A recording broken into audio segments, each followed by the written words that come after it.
All right, guys, how do you feel about your interview? I feel pretty good. And there's Jeanine right there. We're about to interview Jeanine. Perfect timing. Jeanine, nice to meet you. Lauren's a concussion survivor, half of the NeuroNerds.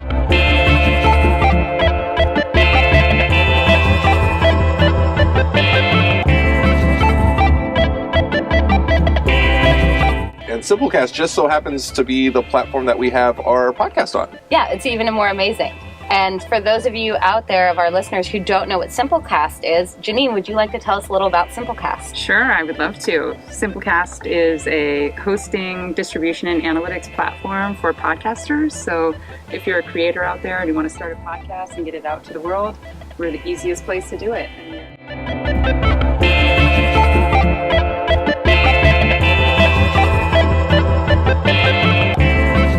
I'm gonna go on my acquired traumatic brain injury tangent again. Yes, do it. So, acquired brain injury. I had an acquired brain injury because I had a stroke. I had a vessel burst in my brain. I take full blame for it because I ate terribly. I didn't talk about any of my issues. Like, you know, it's my fault.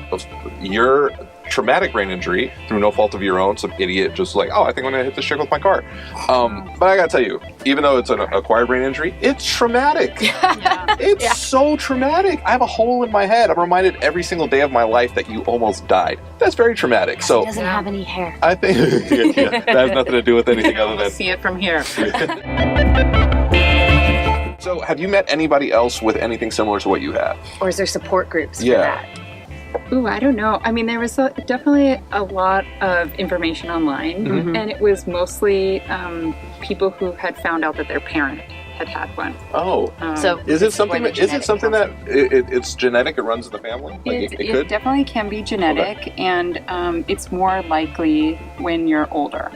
So there's kind of like an older community of people who have cavernous angiomas, and then there's other kinds of cavernous malformations in the brain. Right. That's what Joe said too, was when he was trying to find support groups for the stroke, he found groups, but it was with an older, not clientele, but like an older clientele. It was really difficult to find people remotely close to my age because I would talk to somebody. I was in physical rehab, physical therapy with somebody, and the dude was probably late 50s, early 60s, and I'm like, this is okay, cool, we can talk about this. I was like, but I'm a lot younger than you. And the life stages are different. It is. I was like, you've lived the majority of your life. I'm like, I'm still working on it. You know, I'm like, I want to talk to somebody. That's when I met Lauren. I was like, oh, there's others.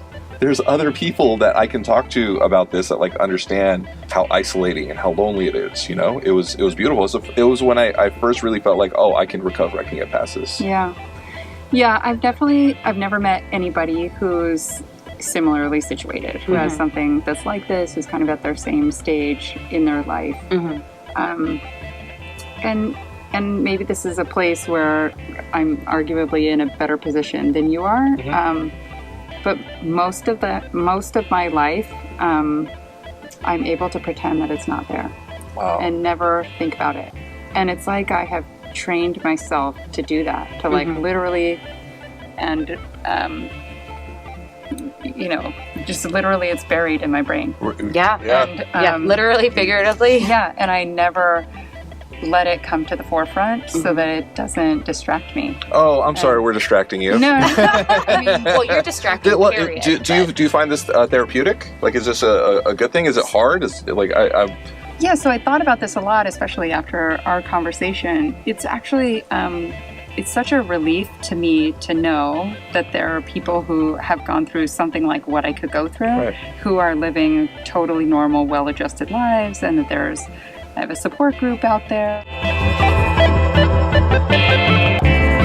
So we just finished up the podcast. How do you guys feel? Amazing as always.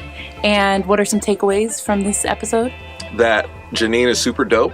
Oh, that's so nice. And that she's more nerd than Joe thought. Oh man, like a super nerd, like AP classes nerd, status. like water polo nerd, like nerd. Disney awesome nerd. Disney nerd, band nerd. Oh yeah, and band nerd. Pokemon. Wait, clarinet?